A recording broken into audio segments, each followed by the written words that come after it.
DD किसान, बदलते भारत की शान।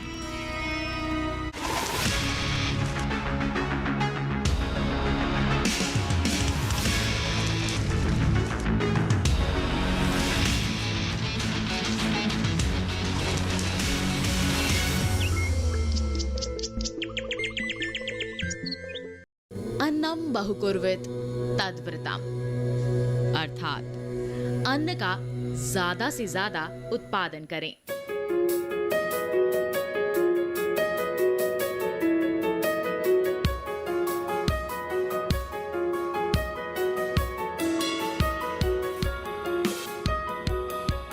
नमस्कार, आप देख रहे हैं दूरदर्शन किसान चैनल। एग्री की उड़ान में मैं अदिति शर्मा आप सभी का स्वागत करती हूँ। आज के हमारे इस कार्यक्रम में हम बात करने वाले हैं एक ऐसी फसल के बारे में जो मोटे अनाज की श्रेणी में आती है और हमारे देश भारत में करीब 75% क्षेत्र में इसकी खेती होती है। जी हाँ, हम बात कर रहे हैं मक्का की, जो एक मोटा अनाज है और साथ ही साथ हम कह सकते हैं कि भविष्य का फ्यूल विकल्प भी है। कैसे? आइए इसके बारे में जानने के लिए रुख करते हैं लुधियाना का, जहां पर स्थित है मक्का अनुसंधान संस्थान का रुख करें उससे पहले जान लेते हैं मक्का के बारे में थोड़ी बहुत महत्वपूर्ण बातें। मक्का एक ऐसी फसल है जिसे आप कहीं भी इस्तेमाल कर सकते हैं। इसके दानों से लेकर पौध तक अच्छा मुनाफा देती है। मक्का भारत में चावल और गेहूं के बाद तीसरी सबसे महत्वपूर्ण अनाज की फसल है। देश में मक्का का विकास अभूतपूर्व रहा है। 1950 के दशक की तुलना में मक्का उत्पादन लगभग 16 गुना तक बढ़ गया है। पिछले 2 दशकों की बात करें तो इस दौरान मक्का के क्षेत्र, उत्पादन और उत्पादकता की वृद्धि दर सभी अनाजों की तुलना में सबसे अधिक रही है। ताजा आंकड़ों पर नजर डालें तो साल 2025-26 में 94.62 लाख हेक्टेयर क्षेत्र में मक्का की खेती हुई है। उन्नत किस्मों और फसल उत्पादन प्रथाओं की उपलब्धता ने मक्का विकास में महत्वपूर्ण योगदान दिया है। साथ ही देश में बदल रहे जायके ने मक्का की मांग को काफी बढ़ा दिया है। मक्के पर हो रहे अनुसंधान को करीब से जानने की आवश्यकता थी, इसलिए मक्का की पैदावार पर हो रहे अनुसंधान, उससे किसानों को होने वाले फायदे को जानने हम निकल पड़े दिल्ली से लुधियाना के सफर पर। लगभग 340 किलोमीटर की दूरी तय करके हम पहुंच ही गए मक्का अनुसंधान केंद्र लुधियाना।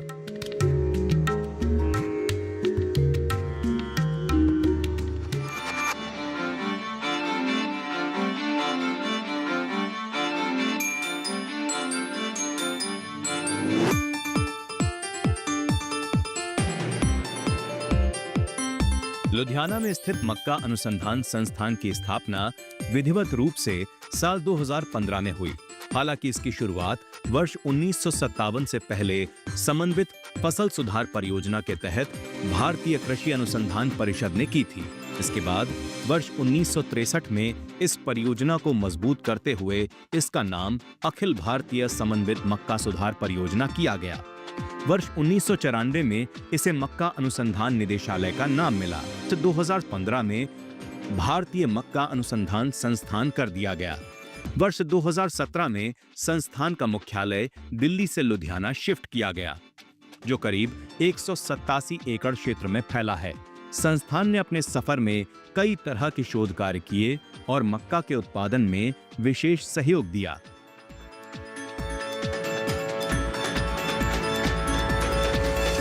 भारतीय मक्का अनुसंधान संस्थान, जिसका हेडक्वार्टर लुधियाना में स्थित है, यह करीबन, इसकी जो नींव रखी गई थी वो करीबन 70 साल पहले रखी गई थी। सबसे पहले 1957 में all India coordinated improvement project के रूप में इसकी शुरुआत हुई थी और उस समय इसका मुख्यालय दिल्ली में हुआ करता था। उसके बाद मक्का की इम्पोर्टेंस को देखते हुए इसको अपग्रेड करके डायरेक्टरेट ऑफ मेज रिसर्च बना गया, जो कि उसका भी हेडक्वार्टर लुधियाना में रखा गया 1994 के अंदर। उसके बाद जैसे जैसे मक्का की डिमांड बढ़ती गई, चाहे वो फूड के रूप में हो, चाहे वो फीड के रूप में हो, चाहे स्टार्च के रूप में हो, उसको ध्यान में रखते हुए भारत सरकार ने डिसीजन लिया कि इसको हम एक संस्थान बनाते हैं और 2015 के अंदर इसको एक फुल फ्लेज संस्थान बना दिया गया। 2017 के अंदर इस संस्थान को दिल्ली से शिफ्ट करके लुधियाना में स्थानांतरित कर दिया गया। हमारे संस्थान का, भारतीय मक्का अनुसंधान संस्थान का जो मुख्य उद्देश्य है वो ये है कि हम एक तो बेसिक और स्ट्रेटेजी रिसर्च करते हैं, जिससे कि मक्का की उत्पादकता और उत्पादन को कैसे देश के अंदर बढ़ाया जाए।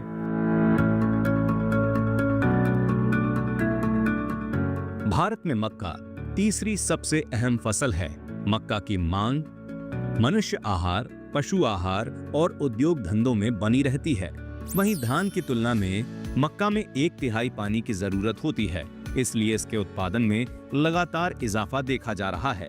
मौजूदा समय में 12.2 मिलियन हेक्टेयर में 42.3 मिलियन टन उत्पादन लिया जा रहा है।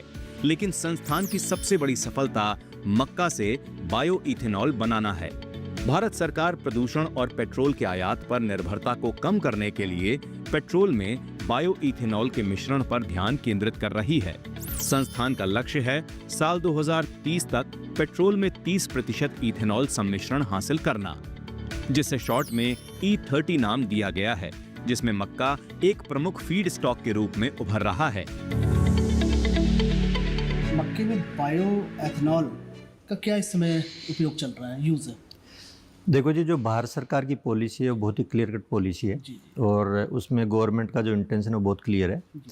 उसमें अभी जो गवर्नमेंट ने टारगेट दिया था कि 2025 तक हम 20% इथेनॉल मिलाएंगे पेट्रोल के अंदर, और दूसरा जो टारगेट है गवर्नमेंट का 2030 तक इसको 30% करने की ज़रूरत है। वो टारगेट लक्ष्य लेके चल रहे हैं। तो अभी यदि मैं देखूँ कि जो 20% इथेनॉल बनाया है उसमें से जो मैक्सिमम कंट्रीब्यूशन आता है वो मक्का का है। मक्का करीबन 45% शेयर मक्का का है और बाकी आपका धान का और गन्ने का है। तो इससे यदि मैं उस रूप में देखूं कि जो इस बार क्रूड ऑयल जो इंपोर्ट हुआ है, जो इतना 1.8 लाख करोड़ रुपए क्रूड ऑयल कम इंपोर्ट किया है 20% इथेनॉल बनाने से, यदि हम 30% तक लेके जाएंगे तो मुझे लगता है कि हमारा 2.5 लाख करोड़ रुपए तक का जो क्रूड ऑयल इंपोर्ट करती है उसको नहीं करना पड़ेगा। तो सरकार का ये है कि जो क्रूड ऑयल हम बाहर से लेते हैं उसका पैसा, हमारा देश का पैसा बाहर जा रहा था, तो यदि 20% कम कर रहे हैं तो जो इतना 1.86 लाख करोड़ रुपये है वो हमारे किसानों के खाते में जाएगा। यदि उसको मैं देखूँ तो किसानों को करीब कम से कम 1.12 लाख करोड़ रुपए का किसानों को डायरेक्ट फायदा हुआ है। तो इसलिए किसान का जो दुगनी इनकम करने का जो सरकार का जो एजेंडा है वो भी इससे बहुत ही क्लियर होता है कि भाई जो देश का पैसा देश में रहे और उससे किसानों का इनकम बढ़े, किसानों का जो इकोनॉमिक स्टेटस है वो इम्प्रूव हो। संस्थान इस पर क्या काम कर रहा है? संस्थान इसके ऊपर कि हमारे को जो काम दिया गया है कि हम वो वैरायटियाँ तैयार कर रहे हैं जिनके अंदर ज़्यादा स्टार्च कंटेंट होता हो, क्योंकि यदि वैरायटी में ज़्यादा स्टार्च कंटेंट होगा तो उसमें इथेनॉल भी ज़्यादा होगा। अभी यदि जो रिकवरी हम देखते हैं इथेनॉल की वो करीबन 38 से 40%, 38% के आसपास हमारी रिकवरी आ रही है। इसको हमारा टारगेट है कि इसको कैसे 42-43% तक लेके जाए। उसके लिए हम जो हमारा जो हाइब्रिड डेवलपमेंट प्रोग्राम है उसमें जो स्टार्च का जो ब्लड है वो उसमें मिक्स कर रहे हैं, और मुझे लगता है कि आने वाले 3-4 साल में वो वैरायटी हम दे पाएंगे जिनसे कि ज़्यादा इथेनॉल प्राप्त होगा। संस्थान यहीं तक सीमित नहीं है, बल्कि संस्थान ने कई उपलब्धियां अपने नाम की हैं। संस्थान ने 29 उच्च उत्पादक संकर, 29 संकर किस्में, 3 पेटेंट और 2 कॉपीराइट, ICAR ने 9 तकनीकों को प्रमाणित किया है। भारतीय मक्का अनुसंधान संस्थान सभी फील्ड में काम करता है। उसमें जो सबसे मुख्य है वो है हमारा कि संकर किस्मों का विकास करना। संकर किस्में चाहे फील्ड कॉर्न में हो, चाहे स्पेशलिटी कॉर्न में हो, जैसे कि क्वालिटी प्रोटीन में जो स्वीट कॉर्न हो, पॉप कॉर्न हो, बेबी कॉर्न हो, इन सभी में हम नई नई किस्में विकसित करते हैं और किसानों खेतों को ले जाते हैं ताकि किसान का उत्पादन बढ़े और किसान का मुनाफा बढ़े और किसान की आर्थिक व्यवस्था ठीक रहे। इन उपलब्धियों में संस्थान का हर डिपार्टमेंट अपनी अहम भूमिका निभा रहा है। संस्थान का जैव प्रौद्योगिकी लैब पौधों के अंदर की खूबियों को पहचान कर उन्हें और बेहतर बनाता है। वैज्ञानिक पौधों के जीन में छोटे छोटे सुधार करते हैं जिससे उन्नत किस्मों की सौगात किसानों को मिल सके, जिससे कृषि के व्यय को कम और मुनाफे को बढ़ाया जा सके। आइए रुख करते हैं लैब का और जानते हैं यहाँ के कार्यों के बारे में। जैव प्रौद्योगिकी में किसी भी जैविक पदार्थ या प्रक्रिया की जटिलताओं को समझकर उसमें सुधार के लिए नई तकनीकों का विकास किया जाता है। आपको ये जानकर खुशी होगी कि इसी साल भारत ने धान में जीन संपादित किस्मों को जारी किया, जिन्हें हम जीन एडिटेड राइस वैरायटीज़ कहते हैं, और ऐसी ही क्षमता अब हम मक्के में भी इस संस्थान में विकसित करने की कोशिश कर रहे हैं। मक्का एक ऐसी फसल है जो देश भर में उगाई जाती है। ऐसे में अखिल भारतीय समन्वित अनुसंधान परियोजना की जिम्मेदारी बनती है कि मक्का के उत्पादन में विशेष कदम उठाएं। इसी के तहत देश भर के करीब 32 केंद्र और सभी राज्यों को AICRP कवर करता है, जिससे संभावित जोखिमों को कम किया जा सके और लाभ को बढ़ाया जा सके। अगर हम ओवरऑल बात करें कि AICRP मेज का क्या काम है, तो इसमें डिफरेंट सेंटर्स से और प्राइवेट सेक्टर से भी नंबर ऑफ हाइब्रिड्स आते हैं और 3 साल के रिगरस टेस्टिंग किया जाता है एंड जो हाइब्रिड्स लगातार 3 साल में अच्छे परफॉर्म करते हैं, उसी हाइब्रिड्स को आगे फार्मर्स फील्ड में प्रोमोट किया जाता है। संस्थान के प्लांट ब्रीडिंग डिपार्टमेंट ने कई तरह के संकर किस्में विकसित की हैं। बीते 5 साल में संस्थान ने 15 सामान्य, 12 QPM, 4 baby corn, 2 popcorn, 1 sweet corn की संकर किस्में दी हैं, जो खेत में बहुत अच्छी उपज दे रही हैं। सभी किस्मों की अलग अलग खूबी है, जिसे किसान अपनी जरूरत के हिसाब से चुनते हैं। जो हाइब्रिड्स IIMR के द्वारा डेवलप किया गया है, वो फार्मर फील्ड में बहुत पॉपुलर है और IIMR हाइब्रिड का जो है डिमांड काफ़ी ज़्यादा है।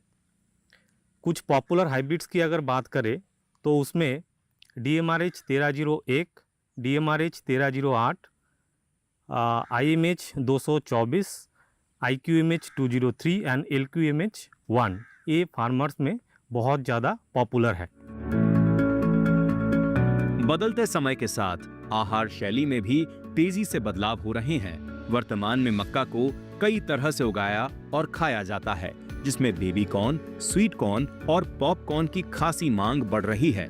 इसी मांग को देखते हुए वैज्ञानिक मक्का की ऐसी संकर किस्मों की सौगात दे रहे हैं, जिससे उत्पादन ज्यादा मिले और किसान एक वर्ष में 3 से 4 फसलें ले सकें। बेबी कॉर्न की अगर हम बात करें, इसमें 2 तरह के जो हाइब्रिड है वो मार्केट में अवेलेबल है। एक baby corn hybrid male sterile के नाम से मिलेगा, एक फर्टाइल के। Male sterile baby corn hybrid में क्या है कि आपको ऊपर डिटेसलिंग करने की ज़रूरत नहीं है, जिससे आपकी क्या है कि लेबर की कॉस्ट बचेगी और आमदनी बढ़ेगी। लेकिन जो फर्टाइल हाइब्रिड है, जिसमें ऊपर पोलन बनेगा, तो उसमें डिटेसलिंग करनी पड़ेगी, जिससे फार्मर की जो है लेबर कॉस्ट बढ़ जाएगी और उसे इतनी आमदनी नहीं होगी। तो मार्केट में जब भी खरीदने जाए मेल स्टाइल हाइब्रिड के नाम से खरीदे। हमारे संस्थान ने भी male sterile baby corn hybrid IBCH 402 develop किया है, जो ऑलरेडी रिलीज हो चुका है और फार्मर के बीच में पॉपुलर हुआ है। संस्थान अभी जो हमारा सीड प्रोडक्शन का काम है वो भी शुरू कर दिया है और संस्थान अपने हाइल्डिंग हाइब्रिड्स के सीड प्रोडक्शन फार्मर्स के खेतों पर उनकी पार्टनरशिप मोड पे कर रहा है और ताकि उनकी गुणवत्ता और फार्मर्स की भागीदारी सुनिश्चित हो सके। और गत वर्ष हमारे संस्थान ने स्वयं के हाइब्रिड्स की ब्रांडिंग और पैकेजिंग के माध्यम से जो हाइब्रिड सीड है वो फार्मर्स तक पहुंचाया जा रहा है। कार्यक्रम में फिलहाल रुक रहे हैं एक छोटे से ब्रेक के लिए। आप कहीं मत जाइए, ब्रेक के बाद भी जानकारियों के सिलसिले को हम यूं ही जारी रखेंगे। बने रहिए दूरदर्शन किसान पर, देखते रहिए कार्यक्रम एग्री की उड़ान।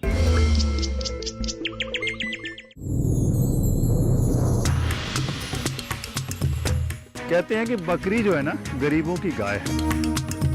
अन्न का राजा यानी गेहूं कुपोषण की समस्या का समाधान हो सकता है। हमारे साथ श्रीनगर से एक किसान है जो केसर की खेती करते हैं। श्रीनगर के किसान पारंपरिक तौर पर नदरू की खेती करते आए हैं। आदरणीय प्रधानमंत्री श्री मोदी जी ने आपकी मन की बात पे जिक्र किया था, तब से आपको कितना फायदा हुआ? तब जाके बहुत सारे हमें फोन कॉल्स भी आती है, यहाँ से भी बाहर से भी।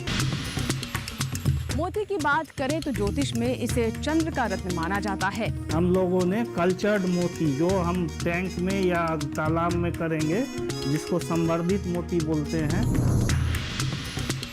इस फसल से महिलाओं का सशक्तिकरण भी हो रहा है। हम अपने पति के ऊपर कभी डिपेंडेंट भी नहीं हुई हूँ। काली हो जाने से इनकी। देखिए कार्यक्रम कृषि विशेष गुरुवार शाम 7 बजे और सोमवार से शुक्रवार सुबह 7 बजे सिर्फ दूरदर्शन किसान चैनल पर। ब्रेक के बाद दूरदर्शन किसान चैनल के कार्यक्रम एग्री की उड़ान में आप सभी का फिर से स्वागत है। आइए कार्यक्रम को आगे बढ़ाते हैं। ये है संस्थान की जैव रसायन प्रयोगशाला। जहां आनुवांशिक रूप से संवर्धित मक्का के जर्मप्लाज्म का मूल्यांकन किया जाता है। लैब में सामान्य मक्का, क्वालिटी प्रोटीन मक्का, sweet corn, popcorn, baby corn से लेकर हर तरह के मक्के पर काम किया जाता है, जिससे ये पता लगाया जा सके कि मक्के में स्टार्च, प्रोटीन, तेल और फाइबर का कितना प्रतिशत मौजूद है। हमारा मेन जो काम है वो पूरे देश के मक्की के जितने भी सैंपल है क्वालिटी के लिए हमारे पास आते हैं, हम उनका एनालिसिस करते हैं और इसी एनालिसिस के बेस पे पूरा जो देश के मक्के के हाइब्रिड्स हैं उनका आइडेंटिफिकेशन होता है कि किस हाइब्रिड्स में कितना प्रोटीन है, कितना उसमें फाइबर है, या कितना उसमें दूसरा कंटेंट कितना है, मिनरल कितना है। तो इस लेबोरेटरी के अंदर अभी जो रिसर्च चल रही है वो है कि मक्की के अंदर कितना ज़्यादा स्टार्च है, क्योंकि इस स्टार्च से ही हमें फर्दर आगे जाके बायोइथेनॉल बनाना है। मक्का फसल को सबसे ज्यादा नुकसान फॉल आर्मी वर्म पहुंचाता है, जो तेजी से एक राज्य से दूसरे राज्य में फैल सकता है, जिसका सीधा असर उत्पादन पर पड़ता है। ऐसी आशंकाओं को कम करने के लिए ही संस्थान का कीट विज्ञान विभाग काम करता है और कीट प्रबंधन की तकनीक विकसित करता है। सबसे महत्वपूर्ण है फॉल आर्मी वर्म, और उसके लिए सतर्क भी रहना है, जागरूक होकर एक दूसरे को बताना है और इसको कंट्रोल करना है। और लास्ट में एक है कि कोई किसान भाई जैविक खेती करना चाहते हैं, सो उनके लिए है कि वो कीटनाशक की जगह नीम का घोल जो 1500 ppm है उसका 5 ml, या जैविक कीटनाशक बीटी वाले हैं 2 ml प्रति लीटर, या फफूंदनाशक आते हैं वो 5 ml प्रति लीटर के हिसाब से जैविक ढंग से भी इस कीड़े की रोकथाम के लिए अपने प्रयास कर सकते हैं। कीटों के बाद अब बात कर लेते हैं मक्का में लगने वाले रोगों के बारे में, जिनमें से मुख्य हैं maydis leaf blight, banded leaf and sheath blight, charcoal rot सबसे प्रचलित रोग हैं। इसके लिए पैथोलॉजी विभाग प्रतिरोधक किस्मों का विकास, रोग नियंत्रण के लिए नए रसायनों का परीक्षण और बायो एजेंट्स की खोज इस लैब के मुख्य कार्यों में शामिल है। उत्तर भारत में या ये कहिए कि पूरे देश में हम जो मक्का की फसल मुख्यतः खरीफ सीजन में या बरसात वाले सीजन में होती है, और जो बरसात वाले सीजन में यहाँ पर बहुत सारी बीमारियाँ भी आती हैं। हम इन बीमारियों की पहचान हमारे किसान भाई कैसे करें और उनका निदान कैसे करें, हमें कैसे उसमें कौन सा केमिकल डालना, मैं इसके बारे में आपको कुछ बताऊंगा। तो यहाँ जहाँ हम खड़े हैं पंजाब में, यहाँ पर मुख्य रूप से 2-3 बीमारियाँ आती हैं। पहला है MLB, मेडिस लीफ ब्लाइट जिसे हम कहते हैं। दूसरी बीमारी है बैंडेड लीफ एंड शीथ ब्लाइट।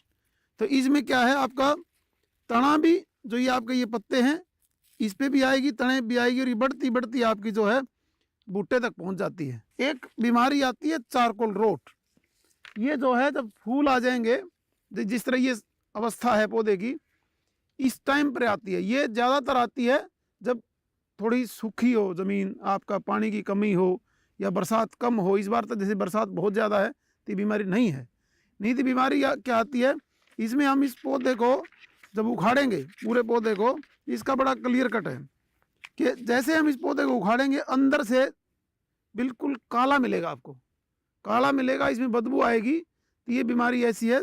इलाज इसका भी यही है, टाइम पे ही दवाई डाल दी जाए, जड़ों के थ्रू पौधे में चली जाएगी, पौधा खींचेगा तो इसमें काफ़ी कुछ नुकसान होने से बच सकता है। आप अपने खेत को लगातार खेत में जाएं, रोज़ जाएं, देखें किसी बीमारी का कोई सिम्टम है। आप हमारे संस्थान से भी बात कर सकते हैं, हमारे वेबसाइट पे हमारे संस्थान से आप कांटेक्ट कर सकते हैं, इन बीमारियों के बारे में पूछ सकते हैं, हम आपको ज़रूर बताएंगे क्या निदान है। संस्थान के वैज्ञानिक इन प्रयासों में ही लगे रहते हैं कि किसान को ज्यादा से ज्यादा मुनाफा कैसे हो। घटती जोत के दायरे के लिए संस्थान फसल विविधीकरण पर जोर देता है, जिसमें किसान पारंपरिक फसलों के साथ मक्का फसल लगाकर भी लाभ कमा सकते हैं। इसके तहत संस्थान 8 चरणों पर जोर देने को कहता है, जिसमें क्यारी रोपण, टपक सिंचाई, शून्य जुताई, उर्वरीकरण और फसल अवशेष का समुचित प्रबंधन सिखाया जाता है। सभी समस्याओं के निराकरण के लिए भारतीय मक्का अनुसंधान संस्थान ने गत वर्ष एक क्रॉपिंग सिस्टम डाइवर्सिफिकेशन प्रोजेक्ट की शुरुआत की है। इस प्रोजेक्ट में हम 8 विविध प्रकार की फसल प्रणालियों को उन्नत कृषि तकनीक जैसे शून्य जुताई, बूंद बूंद सिंचाई, bed planting, residue management, fertigation इत्यादि के माध्यम से लागू कर रहे हैं। इसके अंदर जो सबसे बड़ी 2-3 प्रॉब्लम्स हैं। पहली प्रॉब्लम है कि जो हमारा जो ग्राउंड वाटर है वो नीचे जाता जा रहा है। यदि आप देखोगे डेटा तो जो उसकी स्पीड है वो बहुत ही चिंताजनक है। 0.2 से 1 मीटर के आसपास की स्पीड से हर साल नीचे जाता जा रहा है।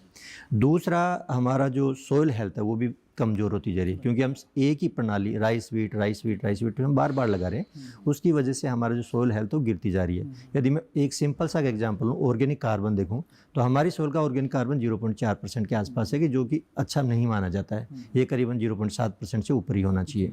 दूसरी समस्या। तीसरा, एक ही फसल लगाने से बार बार उसमें रोग भी जाते हैं, कीड़े मकोड़े भी जाते हैं। तो हम ये चाहते हैं कि जो राइस है उसको हम कैसे डाइवर्सिफाई करें मक्का से। मक्का उसके लिए सबसे फिट क्रॉप है, क्योंकि मक्का का जो प्रोडक्शन पोटेंशियल होता है वो राइस के बराबर ही होता है। और मक्का को कम पानी चाहिए। मक्का को राइस का करीबन 20 से 30% पानी चाहिए। तो यदि हम पानी नीचे से कम निकालेंगे, मक्का यदि हम लगाएंगे, तो मुझे लगता है जो ग्राउंड वाटर टेबल का है वो भी सॉल्व हो जाएगा।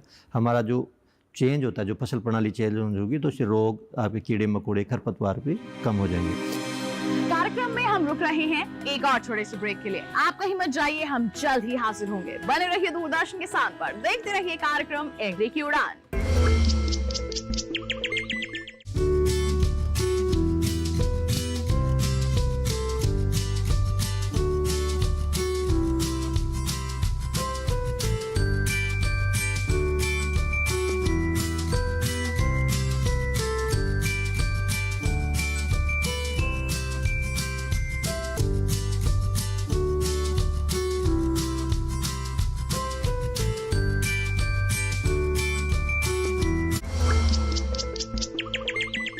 ब्रेक के बाद दूरदर्शन किसान चैनल के कार्यक्रम एग्री की उड़ान में आप सभी का फिर से स्वागत है। आइए कार्यक्रम को आगे बढ़ाते हैं, रुख करते हैं मक्का अनुसंधान संस्थान का। मक्का के उत्पादन में वृद्धि प्रमाण है कि इसके विकास के लिए कड़ी मेहनत हो रही है। पहले जहां चावल गेहूं को महत्ता मिलती थी, अब उसमें थोड़ा परिवर्तन हुआ है और मक्का की ओर भी किसानों का रुझान काफी बढ़ गया है, जिससे काफी सकारात्मक परिणाम देखने को मिल रहे हैं। हमारे सामने सबसे बड़ा चैलेंज था कि यहाँ पर फार्मर्स, जो जितने भी फार्मर्स हैं, वो ज़्यादातर राइस वीट मतलब धान और गेहूं करते हैं। और उसके पीछे रीज़न ये है क्योंकि यहाँ पर बिजली और पानी फ्री मिलता है। अब सिचुएशन धीरे धीरे क्लाइमेट चेंज की वजह से ऐसी आ रही है कि अब हमें पानी बचाने वाली फसलों की तरफ ध्यान देना पड़ेगा। तो इन्हीं सब चीज़ों को ध्यान में रखते हुए भारत सरकार ने हमारा इंस्टीट्यूट दिल्ली से यहाँ पर शिफ्ट किया। तो मैं जब 2017 में यहाँ ट्रांसफ़र होकर आया तो मैंने एक एक्सपेरिमेंट स्टार्ट किया, जिसमें हम राइस वीट को कन्वेंशनल टिलेज में कंपैरिजन करेंगे मक्की और गेहूं से। तो आप इधर मेरे सीधे हाथ में देख सकते हैं कि ये धान खड़ा हुआ है और धान के बाद इसमें हम गेहूं लगाएंगे। ये हमने कन्वेंशनल टिलेज में है। अब इधर हमने यहाँ पर मक्की लगाई है, मक्की के बाद में गेहूं, गेहूं के बाद में मूंग। अब मक्की हमने दो तरीके से लगाई है। एक तो हमने कन्वेंशनल टिलेज लगाई है जिसमें कि किसान खेत में जुताई करते हैं, और उसके अलावा हमने एक जो जीरो टिलेज का कॉन्सेप्ट है उसमें हमने यहाँ पर मक्की लगा रखी है। अब जीरो टिलेज में हम इसमें रेजिड्यू रिटेन करते हैं। सबसे इंपॉर्टेंट चीज़ होती है, एक तो उसमें जुताई नहीं करते, पहली चीज़। दूसरे, उसमें हम जो इसका मल्च रेजिड्यू है, इसका इतना हम पोर्शन ऊपर से काट करके चारों के लिए रख लेते हैं, और बाकी इतना पोर्शन हम करीबन 1.5 फीट जो इसमें ज़मीन में छोड़ देते हैं। और क्रॉप की हार्वेस्टिंग के बाद में, कटाई के बाद में, हम इसमें ग्लाइफोसेट छिड़क करके हम डायरेक्ट हैप्पी सीडर से इसमें हम बुआई कर देते हैं गेहूँ की। और इसी तरह से हम गेहूँ में करते हैं। तो इसमें हमने पाया है कि अगर एमएसपी से, क्योंकि हम जो भी इकोनॉमिक्स निकालते हैं वो एमएसपी से निकालते हैं, जो सेंट्रल गवर्नमेंट अनाउंस करती है। तो एमएसपी से करीबन 25 से लेकर के 35% तक हमें मक्की, गेहूं और उसके बाद में मूंग से ज़्यादा फायदा, प्रॉफिट मिलता है, बजाय आपके धान और गेहूं के को बुआई करने से। संस्थान की जिम्मेदारी यहीं खत्म नहीं होती, बल्कि संस्थान ABI यानी कृषि व्यवसाय उद्भव केंद्र के माध्यम से युवाओं को प्लेटफॉर्म देने का काम कर रहा है, जिसमें स्टार्टअप को मदद करना, व्यवसायीकरण को सरल बनाने के लिए मॉडल विकसित किए गए हैं जो 7 चरणों में काम करते हैं, जैसे इंक्यूबेशन सहायता, प्रशिक्षण कार्यक्रम, उद्यमिता विकास कार्यक्रम, मूल्यवर्धित मक्का खाद्य उत्पाद, शैक्षिक आउटरीच, अनुसंधान और विकास, तकनीकी सहायता और मार्गदर्शन शामिल है। ये है भारतीय मक्का अनुसंधान की ABI यूनिट। ICR का एक स्कीम है, नेशनल एग्रीकल्चर इनोवेशन फंड, जिसके अंतर्गत इस ABI यूनिट की स्थापना की गई है। हमारा जो मुख्य उद्देश्य है वो ये है कि जो इनोवेशंस हैं उनको बढ़ावा देना है, स्टार्टअप्स को जो है वो सपोर्ट करना है, और जो बिज़नेस है उन्हें है जो सरल करना है, और इसके साथ साथ जो है नए बिज़नेस मॉडल भी हम लोग है जो तैयार करते हैं।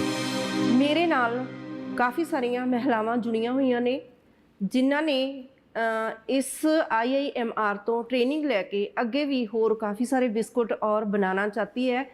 हमें IIMR वालों ने ट्रेनिंग दी और काफ़ी अच्छी तरह सानू बिस्कुट और पैनकेक बनाना सिखाया।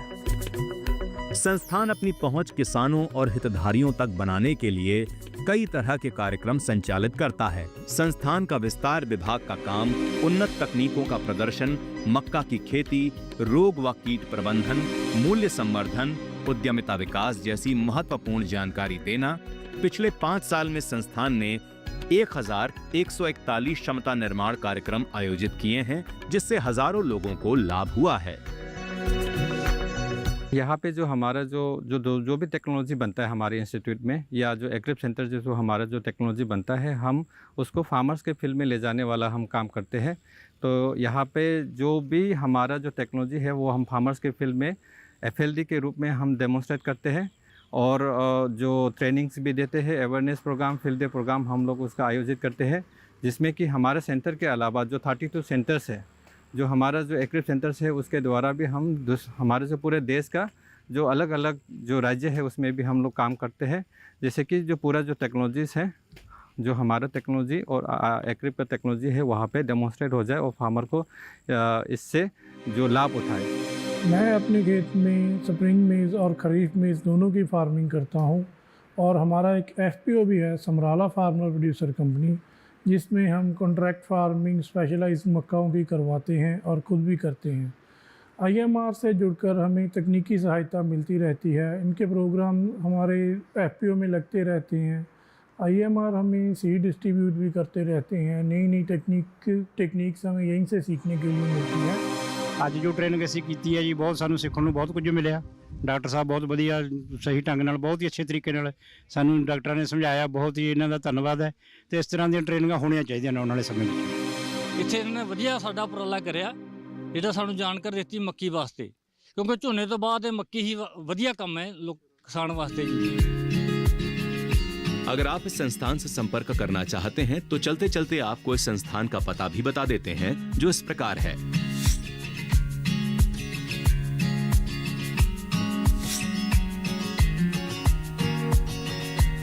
आप भी अपनी प्रतिक्रिया दे सकते हैं, कार्यक्रम के बारे में बता सकते हैं, यहाँ कुछ बदलाव चाहते हैं तो वो भी शेयर कर सकते हैं। इसके लिए आप हमें मेल कर सकते हैं। हमारी ईमेल ID है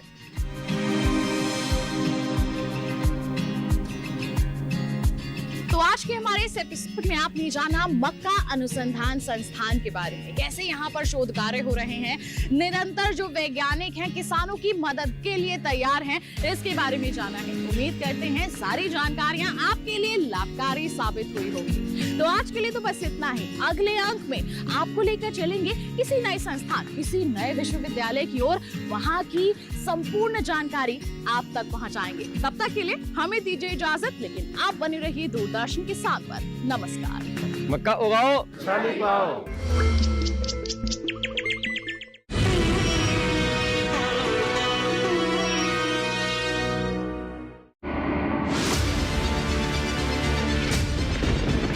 बारिश हो या हो तूफान, ओलावृष्टि या तापमान, या हो पर्यटक स्थलों का पूर्वानुमान, पाला हो या कोहरा हो, या हो वायु की गुणवत्ता, सबकी सटीक जानकारी, सबका सटीक विश्लेषण। देखिए हमारे साथ मौसम खबर में। मौसम खबर, देश के मौसम का सबसे तेज और सटीक विश्लेषण, रोजाना शाम 7:30 बजे DD किसान पर।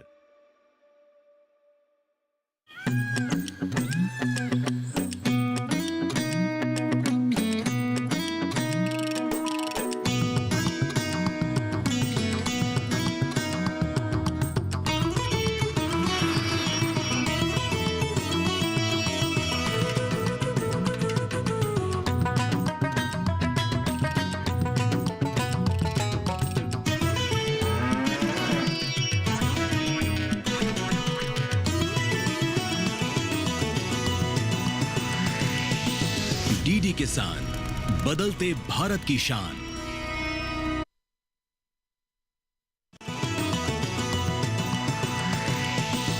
डीडी किसान, बदलते भारत की शान।